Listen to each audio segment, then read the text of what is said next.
Welcome to the 2019-20 federal budget update.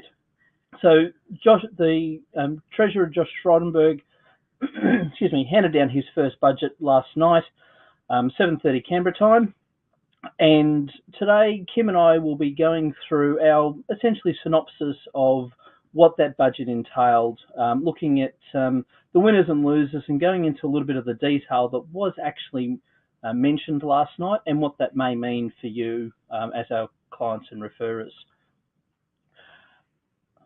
So, important message, while we believe we're saying is true, you can't believe it unless it's actually for you specifically.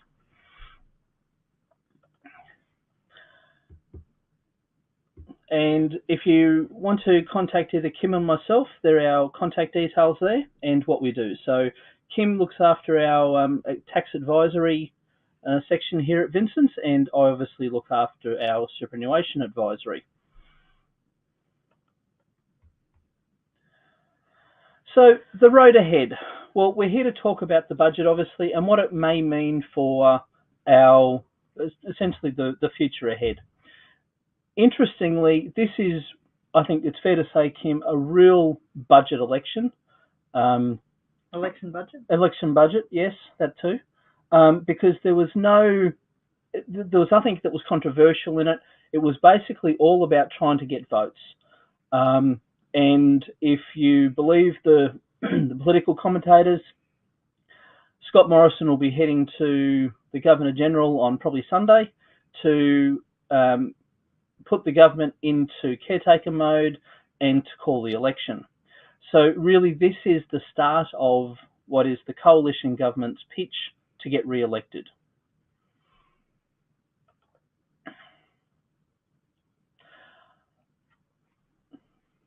Okay, so what we gleaned out of last night is really looking at essentially who the winners and losers were, and looking at the wording that was used last night. We sort of took on a bit of a who's got a sunny outlook, who's got a bit of a stormy outlook, and who was a bit in the middle, didn't really have a winner or wins or losses. So individual taxpayers generally are on a win, so that's looking positive for them. There were some positives for Queenslanders specifically.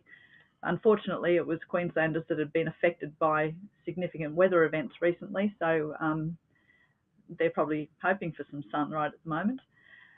Small and medium businesses, there are also some changes for regional Australia, so some incentives there. Some additional funding in relation to mental health, and crime fighters, particularly ASIO, have had a bit of a win with some increased funding. From a neutral perspective, we've listed farmers. There are a couple of things in the budget for farmers, but nothing significant.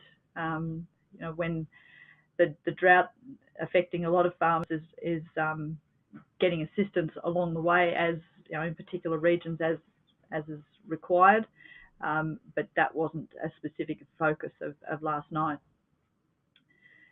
And on the stormy outlook, welfare recipients, probably they didn't necessarily get anything in addition as far as welfare was concerned, but there are some additional controls, I guess, or accountabilities put in place, and reporting to ensure that welfare payments are made to people that are actually entitled to those amounts. There's some urgent assistance needed for the NDIS, and there wasn't a lot in there that I imagine gave people the feeling that urgent assistance was going to be coming as quickly as they would like. Multinationals, there is a lot of things, particularly from a tax perspective, that multinationals will need to be aware of. Canberrans lost out. Not the Canberra bubble. Definitely the Canberra bubble, that's right, yes. I was in Canberra recently, and it doesn't look like it's lost out terribly, but there were no particular handouts, particularly for the ACT. And there's always something in the budget, I think, that gives, me particularly, a bit of a giggle, and this year it was the fire ants. So if you're a fire ant, then you've got a little bit of a problem on your hands because there's been some increased funding to eradicate fire ants. And if you think you're okay because you're a yellow crazy ant, you've still got problems because there's additional funding for those as well. So the plan is to try and eradicate fire ants and yellow crazy ants from Australia. And if what's happened in the rest of the world in relation to fire ants is anything to go by, it will take a lot of funding to actually get rid of them. They're pretty resilient sort of creatures. Kim, I think it's fair to say that the real theme behind this budget is about individual taxpayers and infrastructure spending? Yes, I think so. And also ensuring that the revenue is protected. So if tax is to be paid, then making sure that it is paid and that it's collected by the tax office. Yeah. Yeah. And I suppose just with the infrastructure spending, they've made a bit of noise about congestion busting infrastructure. So I think there was some money for the Gateway Arterial here in Brisbane. That's right. And also they're setting up a high-speed train authority, so to look after or to manage this notion of a high-speed rail link between Brisbane and Melbourne. Which sounds like a little bit of like an episode out of Utopia. Yeah, I think it's life imitating art there. I think it might be. Yeah, and if you don't know what we're talking about, go to iView and look for Utopia, and there is actually an episode there on a rail infrastructure project. It's very funny.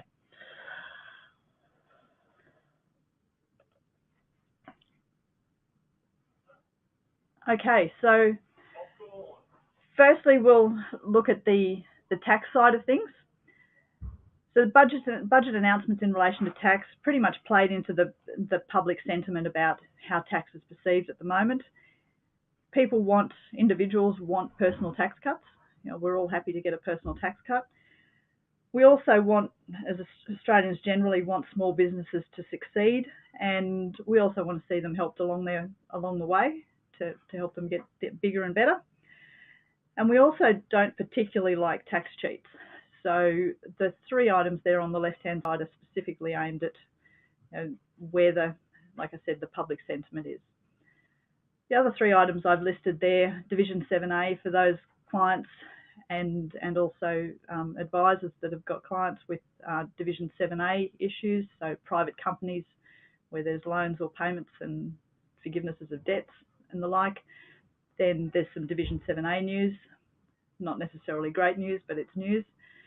The indirect taxes side of things, nothing happened on the GST front this year. There was an announcement in relation to the luxury car tax, which I'll talk about. And there was a little bit in relation to Social Security. So again, more from a reporting perspective and making sure that that information is exchanged along the way. So of course, all of this really depends on and assumes that the proposals that have been announced are legislated. And as Brett said at the outset, we do have an election coming up, so we'll see how that goes. So the first item I wanted to talk about was in relation to individuals. So in order to get an immediate, I guess, bounce from the public on their election campaign, the government announced last night that the low and middle income tax offset, the LMITO, is going to be increased from $530 to $1,080 for the 18-19 income tax year.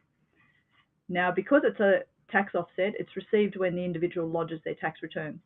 And because it's the income tax year for the 18-19 year, it'll affect taxpayers when they lodge their return after 30 June.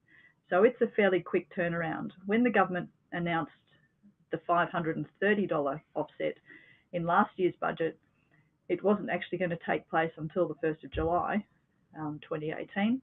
So people had to wait quite a long time in their minds to actually receive the offset.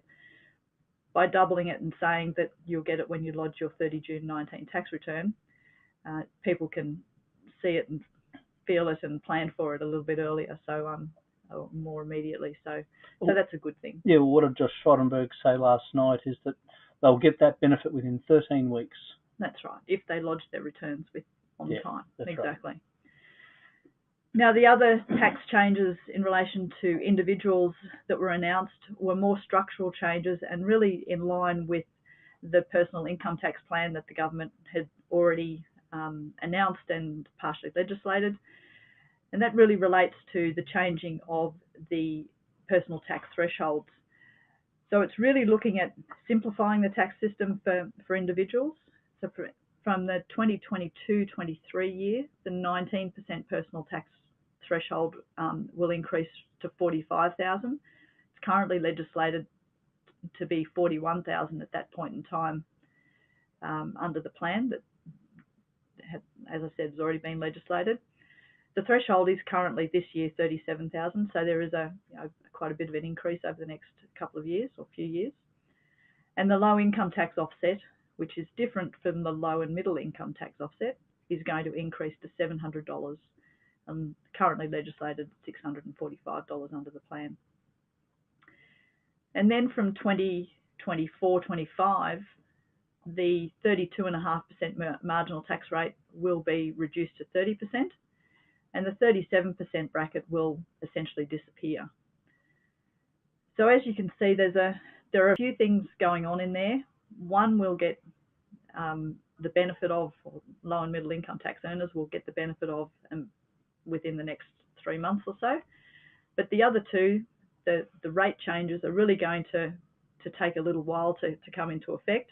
As I said at the outset, it's really a matter of making sure that the government can actually legislate these changes, whatever government that is that we have over the next couple of years. And essentially we've got probably 2 election cycles between now and the 2024-25 changes come through. So, proposals are supposed to come through. So there's a lot of water to go under the bridge before we've got any real certainty on that. So in the meantime, there's probably a little bit of confusion for people because tax rates, you're not quite sure one year to the next what they're going to be or what the rebates are going to be. Because this is really a bringing forward of some of the announcements they made last year, isn't it? It's bringing forward, it's bringing forward and increasing a little bit as well. Yeah. So it's unusual for measures to go beyond the typical 4-year budget cycle. So I think last year they were very cheeky by extending it as far as they did, and I think this time they've tried to almost resell it again, or to get the benefit from it again by re-announcing it almost, but by moving those dates. Yeah, and I think we've seen over the last few years that the government does have a habit of doing that, announcing something one year and then re-announcing it. The important thing, I guess, is making sure that they don't double count it when they're doing the budgets, because you can always play around with those numbers if you're incorporating them into every budget. So it's the proposals are all good and positive. These structural changes need to be made to the individual tax system, but it is a bit of a wait and see to see whether it gets passed at some point. Well, because they had trouble through the Senate last time, didn't they? Exactly right. Yeah. Yes. Yeah. And my personal belief is the Senate's going to be even more dysfunctional from 1 July onwards. So that'll be very interesting for any government to try and navigate, I think. Exactly right. Yes. Yeah. So moving on to small business changes. One of the announcements last night was in relation to the instant asset write-off. Now, this impacts on small businesses, and this is one example of where the government does like to announce things fairly regularly, because we've had this small business instant asset write-off for a number of years now, and it was only to go for a few years to start with, and then it was extended for 12 months and then another 12 months, and then the threshold was increased to 20,000, and then in January it was increased or proposed to increase again to 25,000, and then last night it magically became 30,000. So it's one of those things that it'll be good from a business perspective, that the government just made a call and said, well, we've extended it for so many years, let's just make it a permanent fixture for small businesses, because the way that it's currently structured, if businesses are going to be spending 30 grand on something, for some small businesses, that's a significant amount of coin to be paying out on an asset, and if they've got no certainty as to whether the threshold the write-off is going to apply in the particular year, then that may prevent some people jumping in and doing things. So interestingly, last night, although the announcement said that the threshold had increased to $30,000 and it will be expanded to businesses that have got a turnover of less than $50 million. That's effective from last night, from 7:30 Canberra time last night. So for the 2019 year, we've got a situation where from the 1st of July to the 28th of January, where the amount of the instant asset write-off is $20,000, and you had to be an SBE with a turnover threshold of less than $10 million. If you bought something between the 29th of January and before 7:30 last night, then the proposal is still apparently that the threshold will be $25,000, and again, the business turnover is $10 million. But from today till the 30th of June this year, the amount will be $30,000, and it'll be for businesses that have got a turnover of less than $50 million. So it'll be very important to keep an eye on when clients and businesses have actually purchased things this year, because whether the instant asset write-off is available for something that's $22,000 or $27,000, for example, might depend on very much when in the year that they bought it. But Kim, the announcement they made in January, that hasn't even been legislated yet, has it? No, it hasn't, but they indicated last night that they were still going to stick with that period of time. So, yeah. It's a real nightmare for businesses to try and actually understand or appreciate what's going on then. Exactly right, and makes it difficult for advisors to be able to give clients some guidance as to what's going on. Yeah, because exactly. I think I'm right in saying that basically they have today to get legislation passed through both houses of Parliament for it actually to become law. Because otherwise, tomorrow and Friday, I don't think the Senate might only have committee hearings, and then next week, well, presumably we're going to be in election mode. Because there were Senate hearings scheduled down, which I don't think the government really wanted to face. So I think we've got a very short time frame for getting any of this through. Yeah. But near on impossible, I think. But so on the Division 7A side of things, there is an ongoing delay in relation to Division 7A.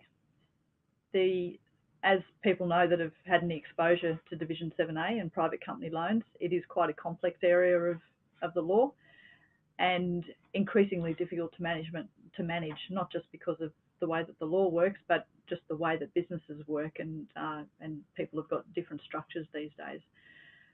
So there's been a proposal on the table for a little while now to make some structural changes to those provisions. It turns out that although the current law is complex, reducing the complexity is going to be even harder.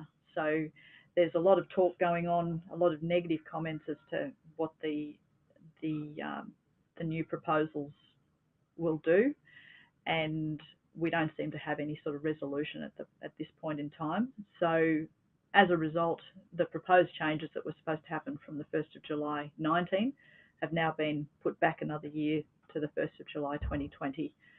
The cynic in me says that I might be able to use this part of the slide next year, and it'll be delayed again till 2021 because it is quite a messy area to have to get through. So history repeats itself. They tried to rewrite the Tax Act in 1997, got halfway through and said this is all too hard. All too hard. Yeah, that's right.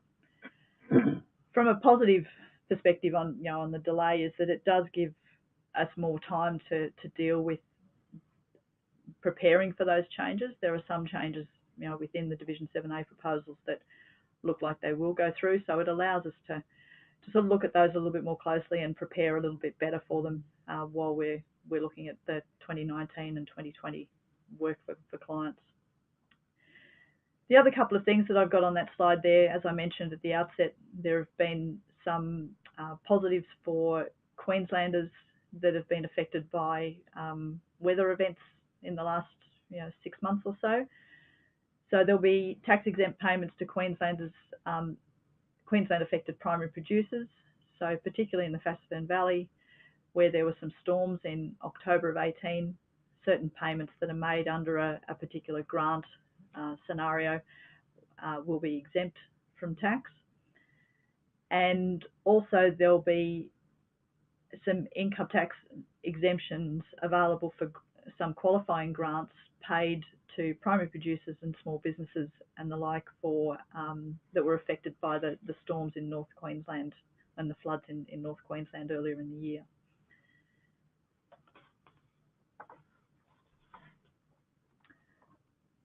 Okay, so the tax integrity side of things, this is where I mentioned before that nobody likes tax cheats, and I guess the government particularly doesn't like them. And the way that they're looking to deal with that is that they're giving $1 billion to the tax office to expand the size of its tax avoidance task force. Now, I've always been a bit of a believer in the trickle-down effect when things are happening in the tax office. If they happen at the big end of town, at some point in time, it'll trickle down to affect everybody, small businesses as well, and individuals. So I think the expanding of this tax avoidance task force, although it's aimed primarily at multinationals, large groups, high net wealth individuals, again playing on the public sentiment that these are the people that apparently don't pay tax, that the measures that they're putting in place and the information that they gather, the systems that they put in place to be able to deal with some of these things will eventually trickle down and affect all taxpayers into the future.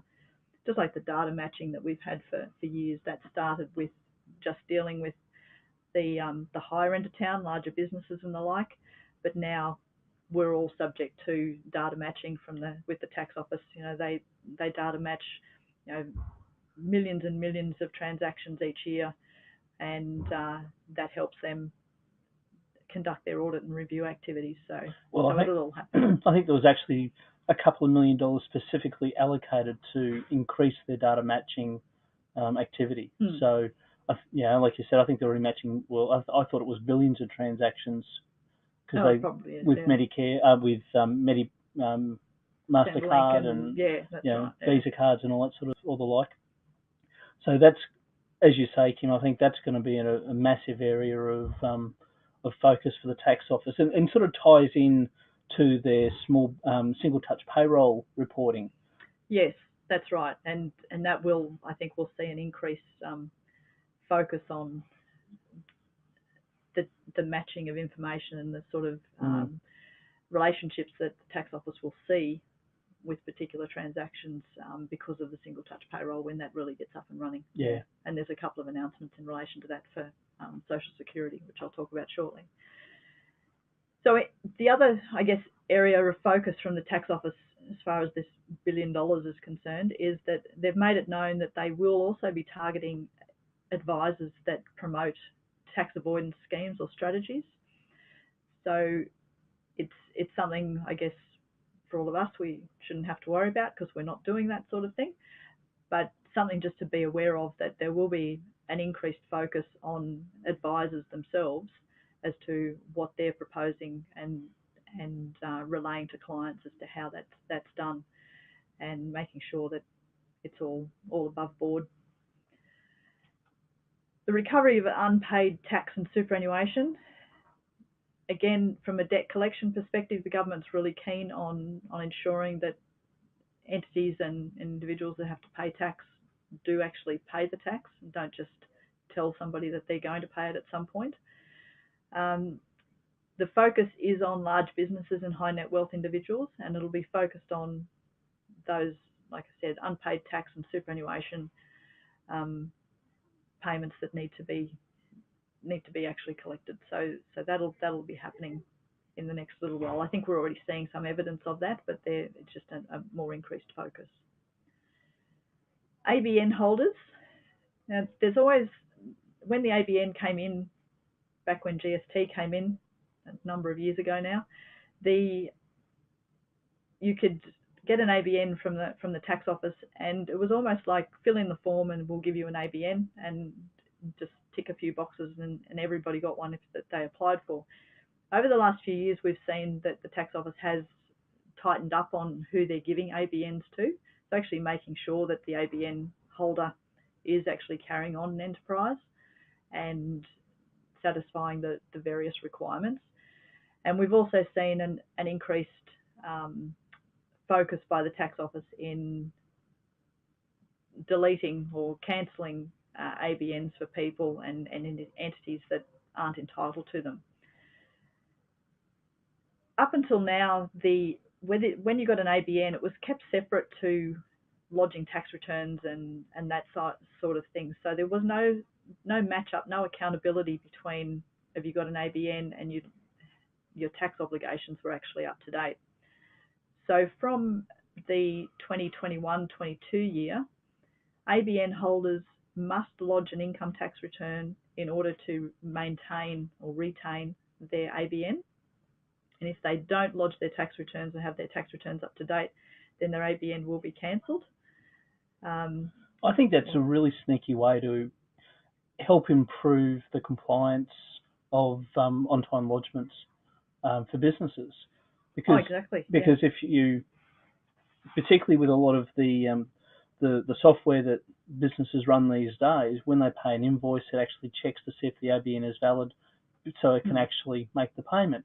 Now, if the particular business hasn't lodged their tax return, the ABN is cancelled, then that's obviously a huge issue.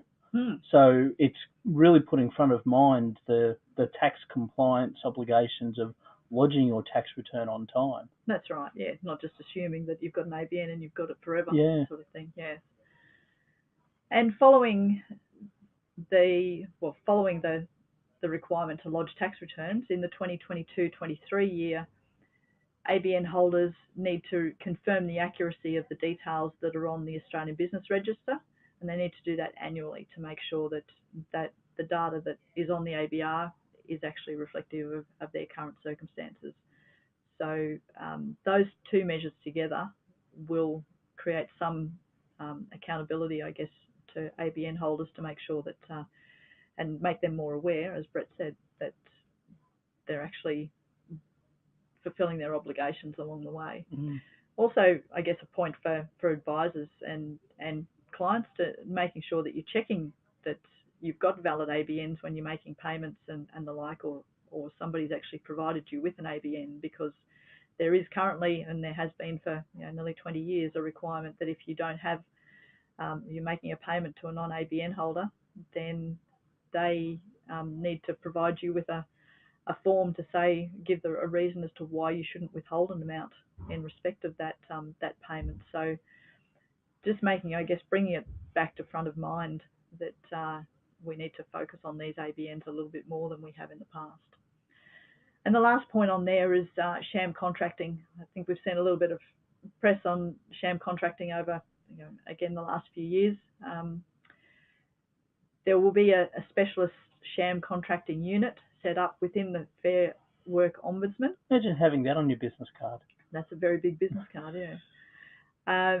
It's really going to be targeting organisations and individuals that misrepresent employment relationships as independent contract relationships. So going back to the point we were talking about before about data matching, if you're getting a payroll tax audit, for example, and the tax office is looking at you, you can be sure that both of those organisations will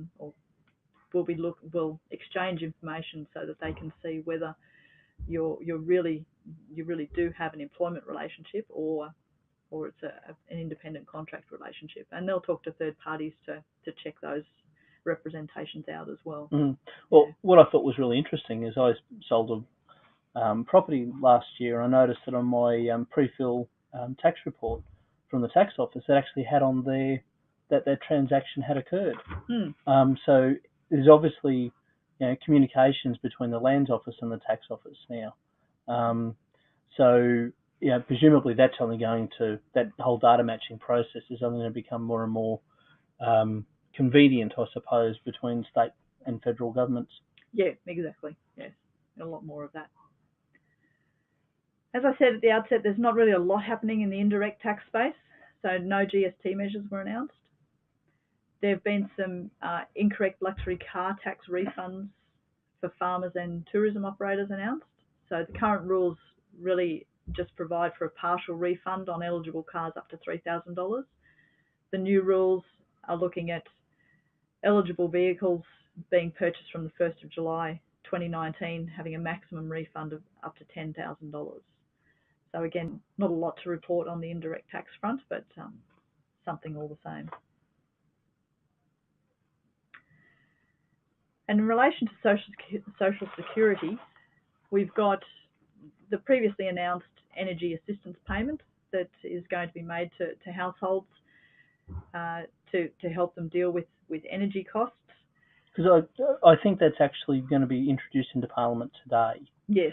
To try and get that through. So yeah, and as I was talking to somebody this morning, we were saying that might be the only thing that gets through out of all of this. So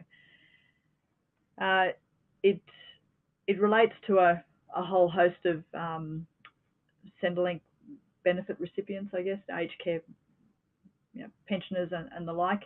This morning, the Treasurer announced that it would also apply or be extended to New Start recipients. Now, that wasn't in the original announcement. It wasn't in last night's announcement, but it was made on radio this morning. So, again, the cynic in me says that we're making a bit of policy on the run here, but or just forgot to put it on the list the other day. So that assistance payment is likely to go through. We talked earlier about single touch payroll. Now, the Social Security payments reporting there's going to be a verification process under the single touch payroll arrangement, where the information from single touch payroll is going to be provided to Centrelink.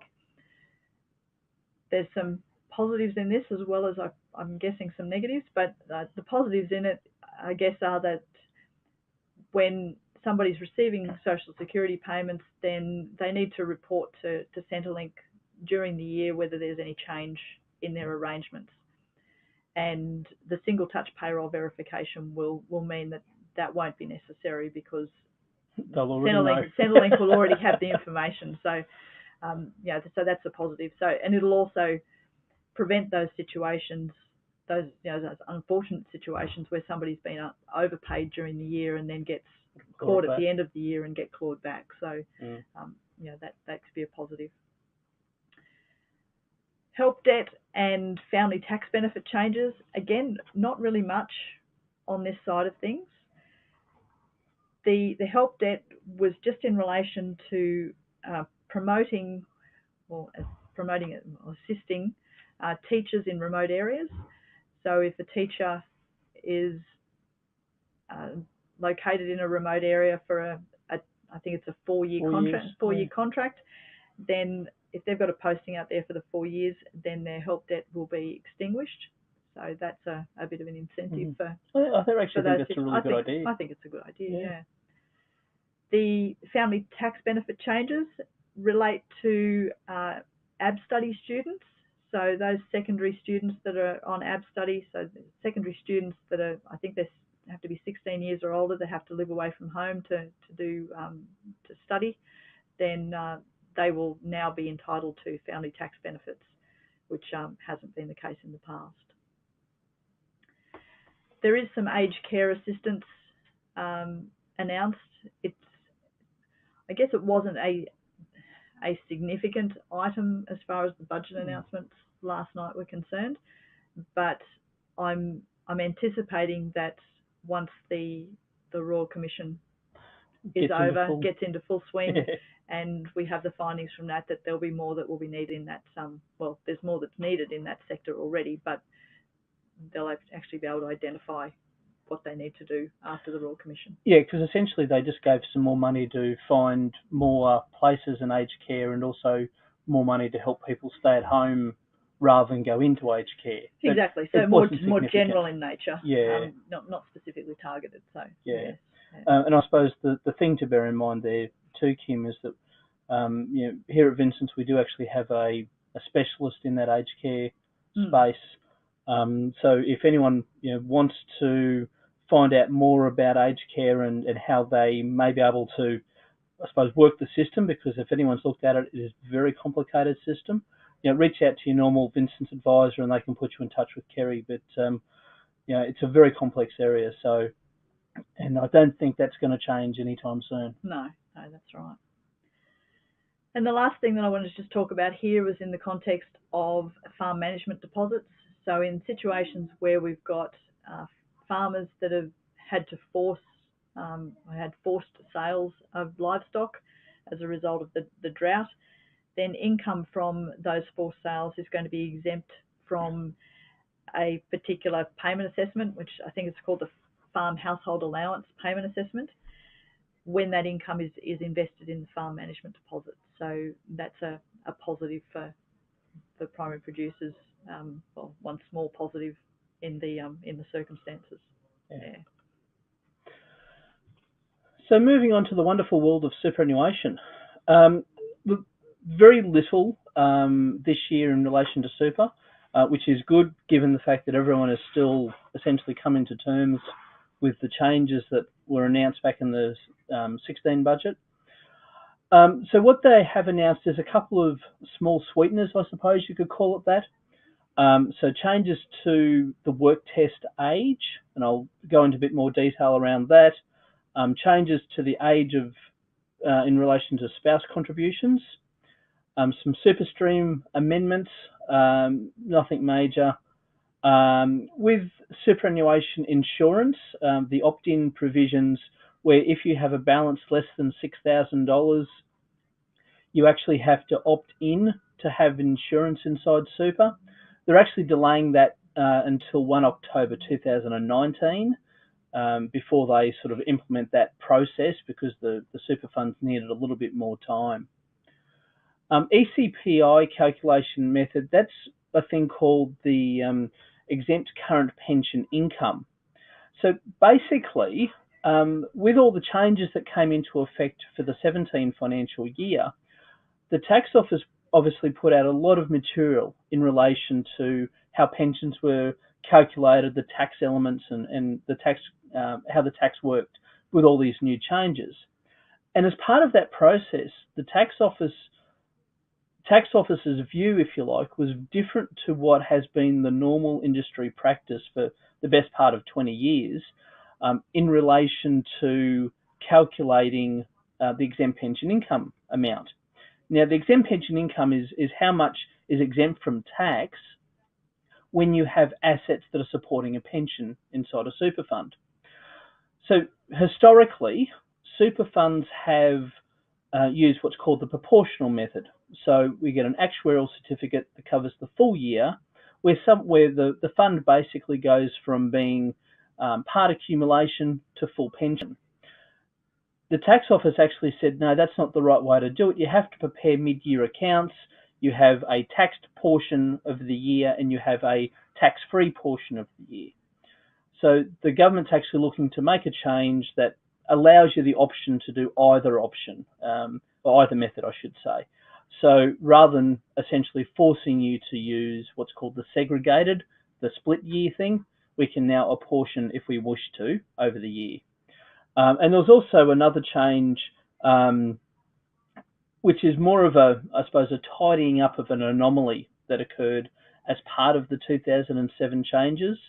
And that's where if you have a fund that is fully exempt from tax, or should be fully exempt from tax, because the fund is in full pension phase, but yet the balances of the members inside that fund go above their $1.6 million transfer balance cap, the legislation actually requires an actuarial certificate, even though it's going to be 100%, because the fund is in full pension phase.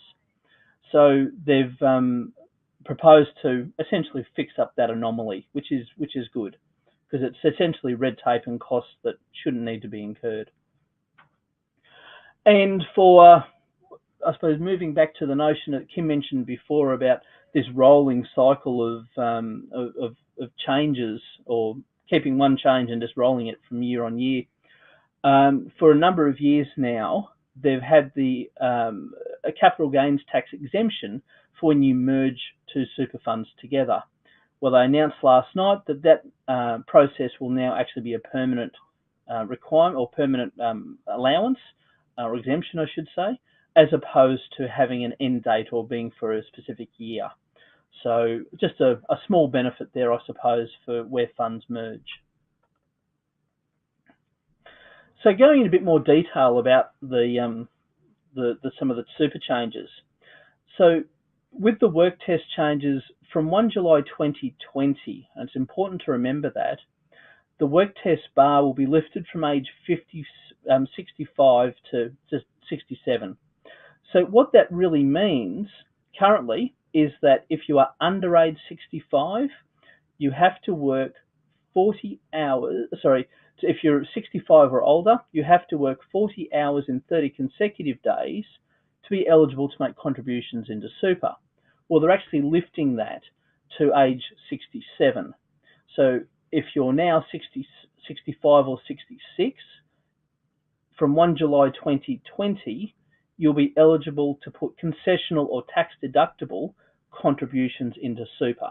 They haven't changed the cap, that still runs at 25,000, but they've extended how old you can be to put that money into super. Likewise with non-concessional, so post-tax contributions, you're eligible to put $100,000 into super if you're 66 or 65 from 1 July 2020. Now, what's interesting around this is that there is actually, they can make that change via regulation, so they don't actually need to pass legislation.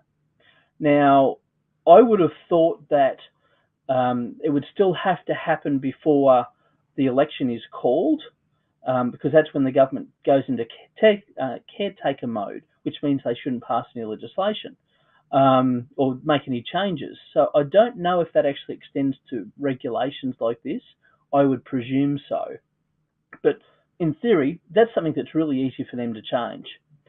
What they do need legislation for is this thing called the bring forward. So that's where you can actually make 3 years worth of non-concessional contributions in any 1 year. And that covers you for the current year and the next 2 years, subsequent 2 years. Now, they've also announced that they will allow the bring forward for those that are aged 65 and 66.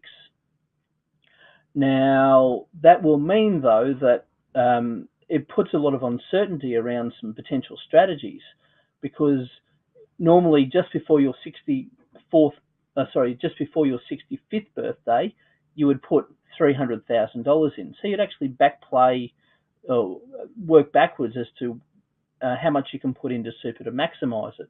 So in other words, you might do 100,000 when you're 63, 100,000 when you're 64, and if it was the timing was right, you turned 65 in the subsequent financial year, you'd put $300,000 in then. Well, this now puts a bit of a greyness around some of that, because it potentially allows an additional $200,000 to go into super, but at the moment we don't have legislation passed that allows you to do that, and it's actually from 1 July 2020. So it throws some unknowns, if you like, in that potential planning opportunities.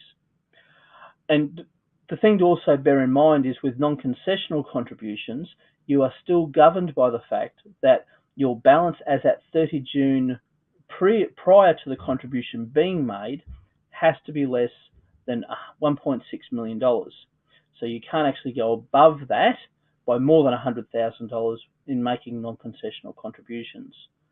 So it's a good change, because our system is very ageist. It's very much designed around not allowing older Australians to put money into super for their retirement. And as we become an older population, to me, that's a structural flaw that really needs to be addressed. And likewise with spouse contributions, they've increased the age from 69 to 74 to be able to make spouse contributions. Once again, this measure is a 1 July 2020 measure. And there's also the possibility of a tax offset of up to $540,000 if the spouse earns less than $40,000 in the contribution being made. Now, on the basis that the regulations are changed and that we do get that uplift to age 67 for the work test, then after age 67, the spouse will still need to satisfy that work test for the spouse contribution to be made. So it's not just a carte blanche, there is still that work test requirement that applies.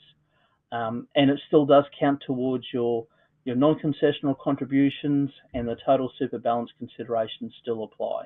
So that $1.6 million threshold that I mentioned. And also combined with all of this is the announcement or the change that happened from 1 July this year with the downsizer contributions, allowing those that sell their home, they're eligible to put $300,000 into super regardless of age. Well, sorry, you've got to be above age 65, but there's no work test requirement. So it's a very different type of arrangement that we're talking about here.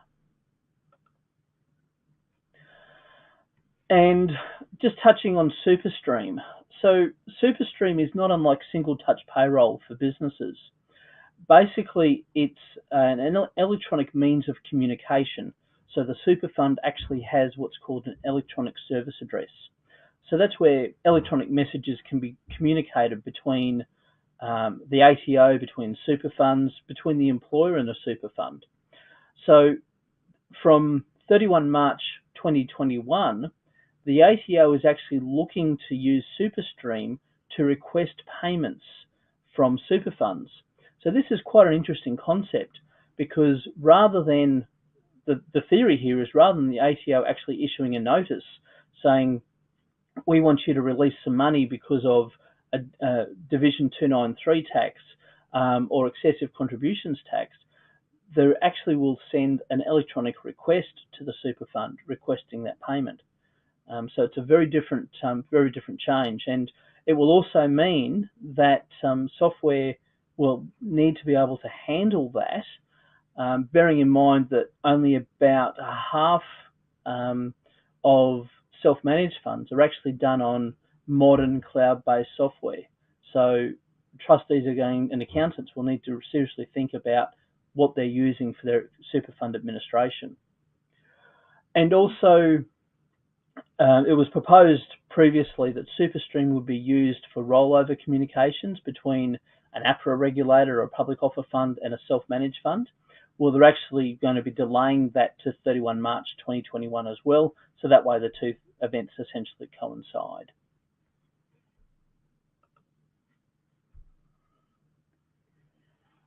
Okay, so now that we've sort of covered off the tax and super announcements from last night, and I think we're all anticipating that we'll be going to an election pretty soon, just a bit of a summary of where we're at as far as tax legislation is concerned. So the unfinished business when this election's called. There's currently 122 bills that are tax related in some shape or form in Parliament. So given the impending federal election, many of these are likely to lapse, and some of them are probably already dead in some shape or form anyway. But there's an awful lot of legislation that we're still waiting on, which makes advising and doing business quite challenging. But so that's just, I guess, something to be aware of. Because, Kim, I think I'm right in when an election's called, all those bills lapse and they have to be reintroduced into the lower house to then go to the upper house. Exactly right. Yeah. So, but it's only tax nerds like you and I that care about that. So I guess a couple of the more significant issues to be aware of that are on hold and look like they may not proceed, or at least in their current form. There were R&D changes announced last year where there was an increased expenditure threshold that linked to the corporate tax rate of the claimant, and also a cap on the refundability of the offset. That's still hung up and hasn't progressed any further. So it's had mixed reviews in the sector.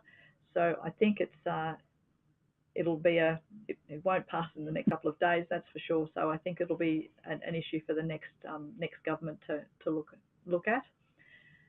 Another issue that's causing a fair bit of consternation is the denial of the CGT main residence exemption to non-residents.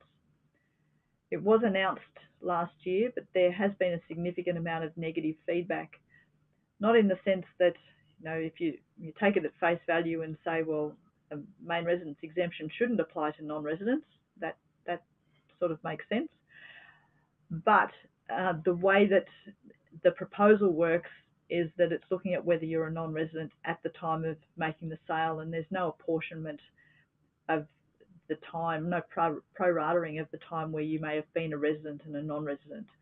So it's particularly messy, and I don't think I've heard anything positive about it. So that's still on hold at this point in time. And the last one I just wanted to mention was the super guarantee amnesty. There was a lot of discussion about this super guarantee amnesty last year, where the government was going to allow employers to self-correct their unpaid SGC amounts back to 1992 and make voluntary disclosures to the tax office.